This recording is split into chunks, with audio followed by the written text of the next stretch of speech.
Olá pessoal, tudo bem com vocês? Professor Daviak. Bom, falamos do transceiver de radiofrequência na base de suas tensões de alimentações. Tensões de alimentações estas que precisamos pulsar a chave POR para que elas apareçam, porque em nenhum momento vimos aqui que esse transceiver está recebendo alimentação primária.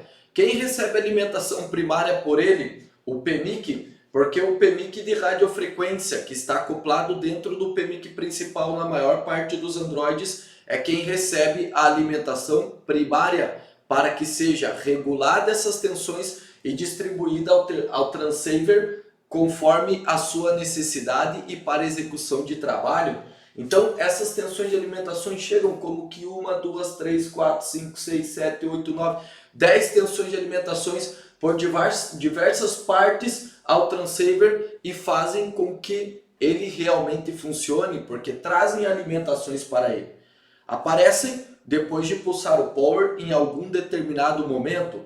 Muitas delas somente ligam o aparelho sem chip e sem nada, já começam a aparecer como expliquei para vocês. Além das tensões de alimentações para o transceiver também trabalhar, nós contamos com linhas de comunicação para a CPU. Porém, essas linhas de comunicação à CPU nós vamos sempre medir por último. Antes de remover um transceiver, nós precisamos garantir tudo que se pode. Tensões de alimentações, linhas que vai para amplificadores, linhas que vai para filtros de frequências, frequências de trabalho, tudo que se pode medir. Por que, professor? Porque as linhas que vai do transceiver para a CPU, a gente precisa remover o transceiver. E ao remover o transceiver, nós já estamos no nível de aplicar calor na placa. Então, todas as coisas com transceiver montado precisam ser medidas. Agora, quando se trata de linhas para sair do transceiver para a CPU, nós vamos precisar levantar. Melhor levantar o transceiver do que a própria CPU, não é verdade? Então nós precisamos ter linhas de comunicação à CPU e nós também vamos ver frequências de trabalho. O que são as frequências de trabalho? Estamos falando de um cristal oscilador.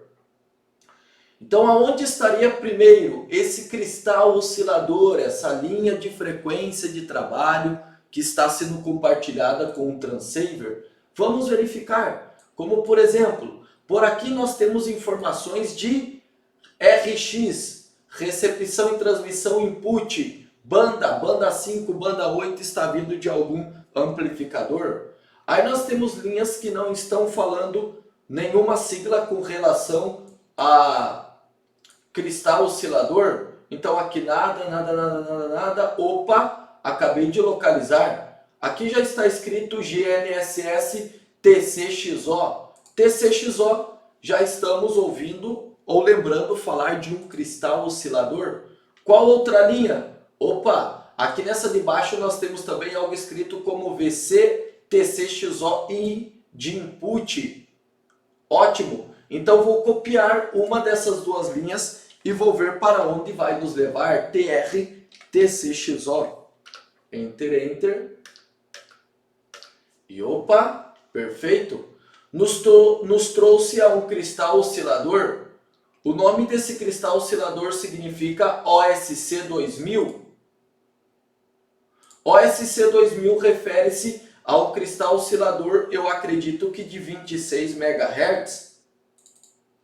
Podemos copiar esse nome. Se você quer localizar quem é ele, copie esse nome, cola no campo de pesquisa lá no Google e verifica quem ele é. Então, por exemplo, vou tirar uma foto aqui para vocês perceberem. Porque eu não consigo compartilhar essa tela aqui agora para vocês. Então, jogo aqui. Venho aqui e mostro a informação para vocês. Que esse cristal oscilador é um cristal oscilador de 26 MHz. Então, aqui está. Ok? Estava ali procurando, não vai aparecer tão perfeito aí, mas só para vocês verem que eu fui lá e busquei e podem confiar no que eu estou falando, não é? Ou ainda tem dúvida? Então diz aqui, cristal oscilador de 26 MHz e por que eu me referi que esse cristal oscilador poderia ser de 26 MHz, o que está escrito no meio dele. Alguns vocês vão ver o código rápido para encontrar ele, vocês vão ver também o serial number, que é exatamente isso, e no meio vai estar 32768, o que quer dizer? Que é um cristal oscilador de 32.768 kHz. Outros vão estar assim, 26.000 significa que é um cristal oscilador de 26 MHz. Agora, para esse cristal oscilador trabalhar, a gente também precisa de algumas coisas. Não é simplesmente colocar o cristal oscilador lá e pronto, deixar ele. Então, o cristal oscilador que está enviando a frequência de trabalho ao transceiver, que não pode faltar, porque se faltar não vai ter o trabalho da radiofrequência, para ele iniciar a atividade de trabalho, primeiro, ele precisa de uma tensão de alimentação. E essa tensão de alimentação, ela é de 1.8, está escrito VRF, tensão para a radiofrequência, TCXO, que vai para o cristal oscilador, 1P8 de 1.8 volts. No pino de número 4, VCC, tensão e corrente contínua, que podemos medir através do C2000. Pulsa a chave power, eu conecto um carregador, ligo o aparelho, no C2000 eu preciso encontrar quanto? 1.8 volts. Após isso, nós temos uma porta VCOM. Essa porta VCOM, ela está interligada ao AFC TCXO. Então, AFC underline TCXO, enter, ela está interligada de uma forma direta a quem? CPU. Podem ver aí, ó, CPU. Então, passa por uma resistência, CP, Car Processor, processador de chamada. Então, a CPU vem, envia aqui um pulso de habilitação. Ok? Então, vem o comando, passa pela R2002, que é um resistor short, e interliga ao pino de número 1. Que nós podemos garantir o seu valor de referência através do C2003, que é uma interligação da CPU de radiofrequência com esse cristal oscilador. O pino de número 2 está interligado ao GND e o pino de número 3 é a porta out. Porta out é a porta de saída. Saída do que, professor? De frequência de 26 MHz. E essa frequência está sendo compartilhada para o TR, que está se referindo para enviar ao transceiver, e também ao PMIC. Vejam só, PMIC, Power Manager Circuito Integrado, TCXO, cristal oscilador em entrada de quanto? 26 MHz, passando por um capacitor em série e uma resistência em série. Todos esses componentes em paralelo ao GND ou em série precisam estar em perfeitas condições para o seu perfeito funcionamento. Se caírem da placa, se alterarem os seus valores, se entrarem em curtos-circuitos que entram em curto, vai ter problemas de frequência. E o transceiver não recebe frequência, não inicia CPU de radiofrequência, PMIC não trabalha, ninguém vai fazer atividade de trabalho. Se ninguém não trabalha, não vamos ter o bloco de radiofrequência funcionando. Então, além das linhas de comunicação à CPU, para que trabalhe também o transceiver, a gente precisa aprender a medir os cristais osciladores e tudo o que envolve a esses cristais osciladores. Vamos ver aonde está o cristal oscilador que está enviando frequência de trabalho ao transceiver. OSC 2000, porque passa por lá, não é? Então, OSC 2000, zoom. Aqui está.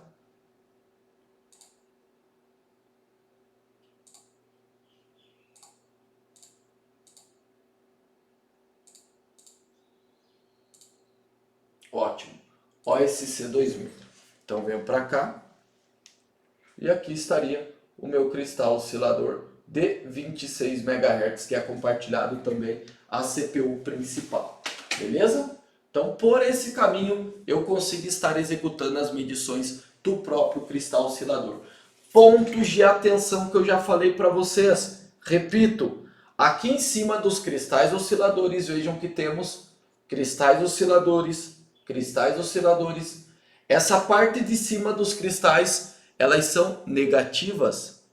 Então, se a gente não cuidar, a gente acaba fechando o curto-circuito. Muitos colegas vivem tentando medir os cristais osciladores dessa forma, pegando as pontas do multímetro e encostando entre a parte da carcaça do cristal oscilador, tá? Do seu encapsulamento, com o terminal de solda. Esse terminal é uma linha positiva, esse de cima é uma linha negativa. O que vai acontecer? Fechar curto-circuito. Então você pode matar facilmente o cristal oscilador, matar o PMIC que está enviando 1.8, você pode danificar qualquer outro caminho que esteja interligado a esse cristal oscilador fazendo isso, fechando um curto-circuito. Então muito cuidado, até mesmo para esses que, por exemplo, professor, mas eu vou levar bem na pontinha. Por que a gente vai arriscar tentando fazer a medição próximo ao encapsulamento negativo do cristal oscilador, se a gente tem componentes nessas linhas que tornam mais facilitado o nosso campo de medição? Não tem o porquê a gente fazer isso. Beleza, galera? Então, nos próximos vídeos, nas próximas aulas, nós vamos aprender a fazer a medição também desses cristais oscilador. De forma teórica, a gente conseguiu entender que as linhas que estão levando tensões de alimentações para o transceiver são umas, e a que vai enviar frequência de trabalho já é outra. E a frequência de trabalho vem de um cristal oscilador de 26 MHz e tem várias interligações. Então essas a gente precisa se preocupar, beleza? A outra linha que refere-se a uma frequência está ligado com GNSS TCXO, e eu sempre tenho que me perguntar de onde está vindo essa linha, e eu avanço, essa linha estaria vindo desse cristal aqui, OSC 3001. Quem é o cristal oscilador OSC 3001? KT2016 K2600. Galera, se vocês copiarem esse nome, colarem no campo de pesquisa OSC 3001, colarem lá no campo de pesquisa no Sr. Google, vamos aqui, vocês também conseguem perceber quem é esse cristal oscilador. E vão notar que ele também é um cristal oscilador de quanto? 26 MHz, porque está aqui, ó. Então eu tenho dois cristais osciladores para verificar. Dois pontos de frequência de trabalho que está chegando ao transceiver. As duas eu tenho que analisar, galera. Eu analisei essa, tá boa. Mas aí a radiofrequência diz: oi, seja bem-vindo, sou outro cristal oscilador também. Então esse é o OSC 3001. Quem é o OSC 3001? Avança, avança.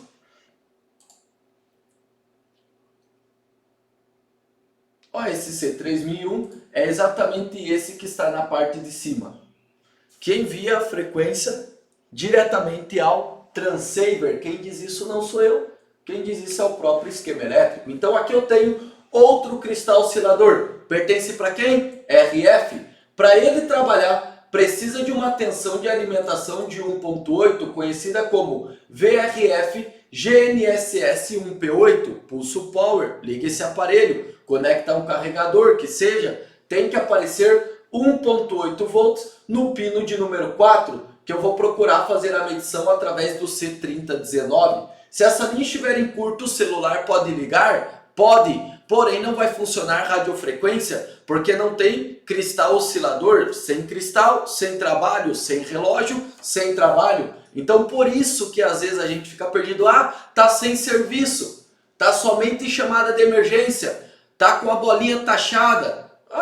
Por quê? Troquei transceiver, não foi, troquei amplificador, não foi, troquei cristal oscilador, não foi, mas não sei o que medir para depois trocar. Primeiro se mede, garante que tudo está bom, para depois eu querer trocar alguma coisa. Porque se tem tensão, se tem comunicação entre cristal oscilador, transceiver, amplificadores, mas não aparece a frequência de 26 MHz, é porque o cristal está ruim. Agora, se não tem frequência de 26 MHz e eu não tenho tensão de 1.8, não está aparecendo a frequência por quê? Porque não tem tensão para o cristal oscilador iniciar a atividade de trabalho. Então uma coisa leva a outra. E quando eu passo a compreender isso, eu passo a medir e se eu meço, eu vou saber o que eu estou fazendo e vou fazer um trabalho perfeito. Então, primeiro, garanto 1.8 no C3019, automaticamente estarei garantindo também no pino de número 4 se estão muito próximos.